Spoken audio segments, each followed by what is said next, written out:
Assalamualaikum warahmatullahi wabarakatuh. Pertama-tama, mari kita panjatkan puji syukur kehadirat Allah SWT yang selalu memberikan karunia dan nikmat kepada kita, sehingga dengan nikmat-nikmat tersebut kita dapat melaksanakan perintahnya dengan baik.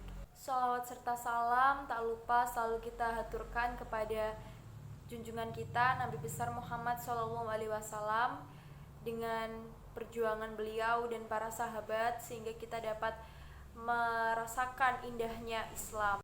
Semoga kita mendapatkan syafaatnya di hari akhir. Amin amin ya rabbal alamin.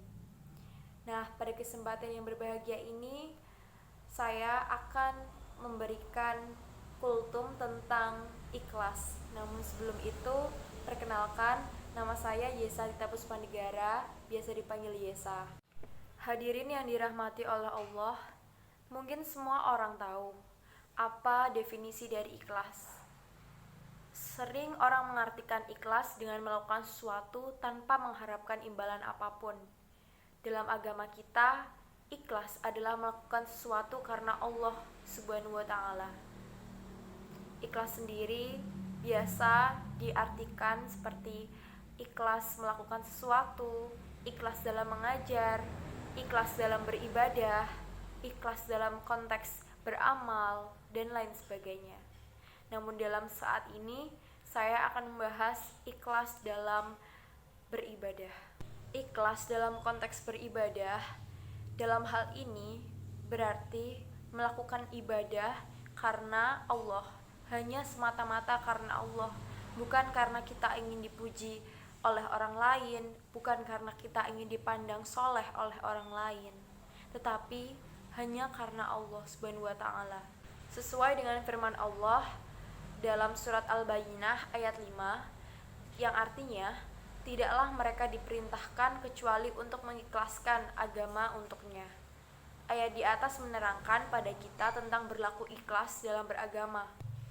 Agama apabila tidak dilandasi dengan ikhlas dan juga kejujuran, maka apa yang kita lakukan akan runyam dan seolah tak berbekas apapun. Seperti orang sibuk yang memikirkan kepentingan diri sendiri tanpa memprioritaskan agamanya. Dalam beragama, ikhlas sangatlah penting, seperti harus menjadi pupuk dalam diri kita sendiri.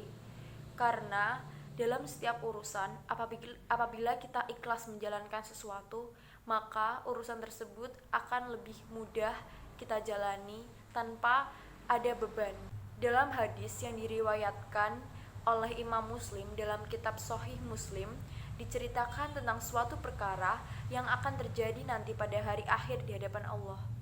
Nanti di hadapan Allah ada seorang hamba ditanyai, "Apa yang telah kamu lakukan di dunia ini, wahai hambaku?" Lalu ia menjawab, "Saya berjuang dan berperang demi Engkau ya Allah, sehingga saya mati syahid." Allah berkata, "Dusta kamu, sebenarnya kamu berperang bukan untukku, melainkan agar kau disebut menjadi orang yang berani. Kini kamu telah menyandang gelar tersebut." Kemudian Allah memerintahkan agar dia dicampakkan dan dilemparkan ke dalam neraka. Kutipan di atas adalah contoh orang yang beribadah dengan tidak ikhlas dan mengharapkan selain Allah. Kisah ini menjadi tamparan keras bagi kita yang masih melakukan ibadah bukan karena Allah, semata-mata hanya untuk dipandang baik di depan orang lain, dipandang lebih soleh di depan orang lain. Dan semoga kita termasuk orang-orang yang Allah lindungi dari hal-hal seperti itu. Hadirin yang dirahmati oleh Allah, dalam beramal, ikhlas menjadi ukuran sebesar apa pahala yang kita dapat. Semakin ikhlas seseorang dalam beramal, maka pahala yang ia dapatkan juga semakin besar.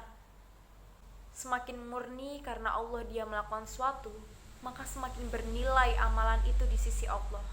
Setelah kita memahami bagaimana cara untuk ikhlas, apa itu ikhlas, isi dari ikhlas, maka marilah kita menjalankan ibadah dengan ikhlas, hanya karena Allah, bukan untuk hal yang lain.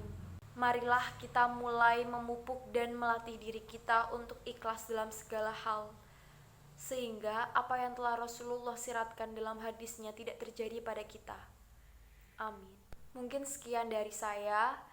Semoga apa yang telah saya sampaikan bisa bermanfaat bagi kita semua. Terima kasih atas perhatiannya, dan saya mohon maaf apabila ada perkataan yang tidak berkenan di hati para pendengar. Wabillahi taufik wal hidayah. Wassalamualaikum warahmatullahi wabarakatuh.